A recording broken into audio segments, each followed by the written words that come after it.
Suis-je obligé de consulter plusieurs entreprises pour mon futur chantier?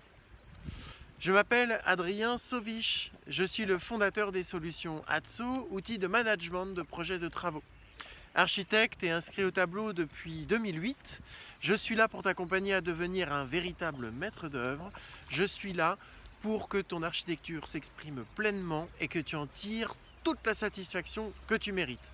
Alors avant d'aller plus loin, avant de savoir si on est dans l'obligation d'aller chercher des entreprises, avant de voir si c'est bien, si c'est pas bien, les avantages, les inconvénients, je voudrais te dire que juste sous cette vidéo, tu peux télécharger le bordereau ATSO pour lequel on a mis une centaine de chantiers pour le mettre au point. Et cet outil continue à évoluer grâce à tous les utilisateurs, à tous les adhérents au réseau Instanté.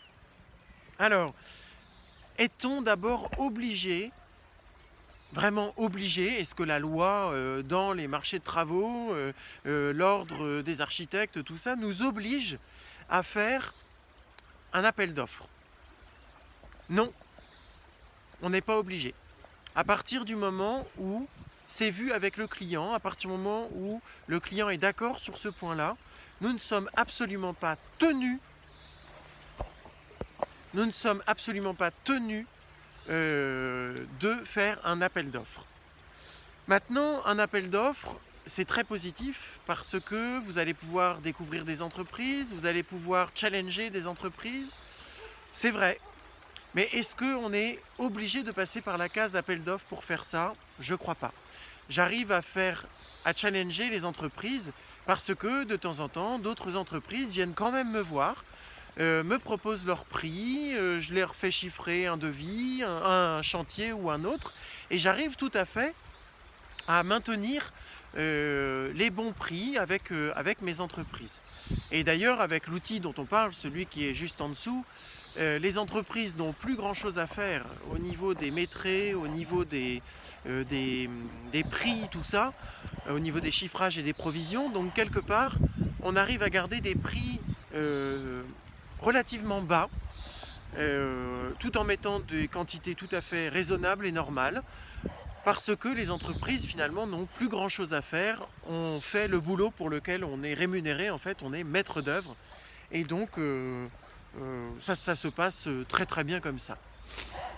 Alors, souvent on dit, bah oui, mais si je travaille toujours avec la même entreprise, elle va se sentir la reine en la demeure, c'est pas forcément bon, voilà. N'hésitez pas à vous trouver des entreprises partenaires. Des entreprises partenaires, ça ne veut pas dire qu'il y a de l'argent entre vous, entre l'entreprise et l'autre, l'entreprise et l'architecte. Ça veut simplement dire que vous vous connaissez et que de chantier en chantier, vous capitalisez l'expérience que vous avez entre l'entreprise, le chantier et l'architecte. C'est vraiment très très important et c'est seulement à cette condition que les chantiers vont au fur et à mesure se dérouler de mieux en mieux, de façon de plus en plus sereine. Et d'ailleurs, combien de clients me disent, non mais attendez, cherchez pas, hein.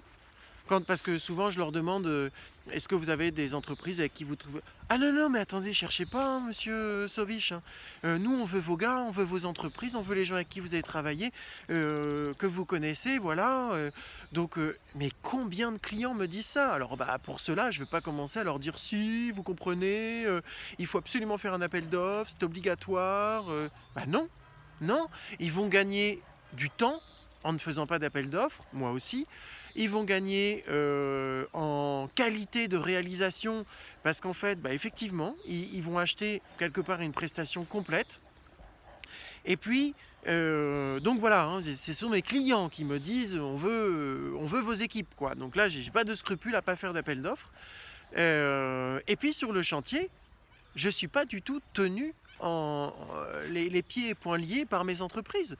Au contraire, elles savent qu'il faut aller dans mon sens, qu'elles feront peut-être un effort à droite, un effort à gauche, et puis il y a d'autres chantiers en cours, et puis sur celui-là on s'est planté, sur celui-là ça se passe bien.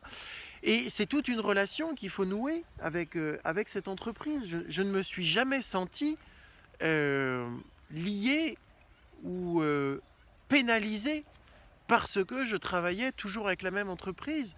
Alors, toujours la même, j'ai dû travailler avec 2 ou 3 entreprises régulièrement, dont une, à date, nous sommes dès mars 2020, on en est à un peu plus de 70 chantiers avec une de mes entreprises. Je ne me suis jamais senti bloqué par ma relation. Donc n'hésitez pas à nouer des relations avec les entreprises, n'hésitez pas à aller faire un déjeuner après ou avant un rendez-vous chantier, n'hésitez pas à les inviter à un vernissage ou à quelque chose, rencontrez-les, nouez une relation, n'en ayez pas peur. Il faut y aller, voilà. Et puis si vous ne le sentez pas avec ce gars-là, bah vous ne le sentez pas. Ça fait une dizaine d'années, un peu plus maintenant que j'exerce. J'ai 2 entreprises avec qui je m'entends bien. Voilà, je vous ai tout dit. Je vous ai tout dit. Vous n'en trouverez pas beaucoup. Par contre, quand vous la trouverez, là, ça va matcher. Il va y avoir quelque chose. Et vos chantiers, ça va être un vrai plaisir. Voilà. Donc n'hésitez pas à mettre un pouce si je vous ai appris quelque chose pendant cette vidéo. N'hésitez pas à mettre des commentaires, à me dire si vous êtes d'accord ou pas d'accord. N'hésitez pas à nous rejoindre aussi sur le groupe Facebook Les Atsonautes, où vous découvrirez donc tous les utilisateurs d'Atso. Voilà. À très bientôt dans le réseau Instant T.